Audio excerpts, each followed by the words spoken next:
तर आज काय विशेष या बातमीपत्रामध्ये आपण सुरुवातीला पाहणार आहोत आजच्या लक्षवेधी अशा 3 महत्त्वाच्या बातम्या। पहिली लक्षवेधी बातमी आहे अर्थातच आज प्रचाराची रणधुमाळी ही थंडावणार आहे आणि त्या संदर्भात आज काय नेमका प्रचार सभा आहे त्या संदर्भातली माहिती आपण जाणून घेणार आहोत। राज्यामध्ये 29 महापालिका निवडणुकांच्या प्रचाराचा तोफा या आज थंडावणार आहेत। सर्वच राजकीय पक्षाच्या नेत्यांकडून अखेरच्या दिवशी जोरदार प्रचार केला जाणार आहे आणि याचा आढावा आपण या बातमीपत्रामध्ये घेणार आहोत। तर दुसरी लक्षवेधी बातमी आहे ती म्हणजे प्रचारामधल्या लक्ष्मी दर्शनाची।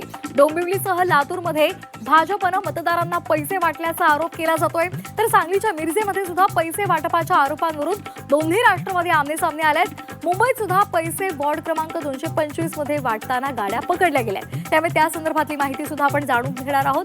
तर तिसरी मोठी बातमी आहे सोन्याच्या विक्रमी दराची। ऐन लग्न सराईच्या या हंगामामध्ये सोने आणि चांदीच्या दरानं नवा उच्चांक गाठलाय।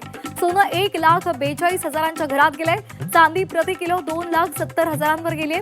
तर जागतिक अस्थिरतेमुळे सुरक्षित गुंतवणूक म्हणून सोन्या चांदीला पसंती दिली जाते, त्यामुळे या संदर्भातले अधिकचे अपडेट्स आपण या बातमीपत्रामधून जाणून घेणार आहोत।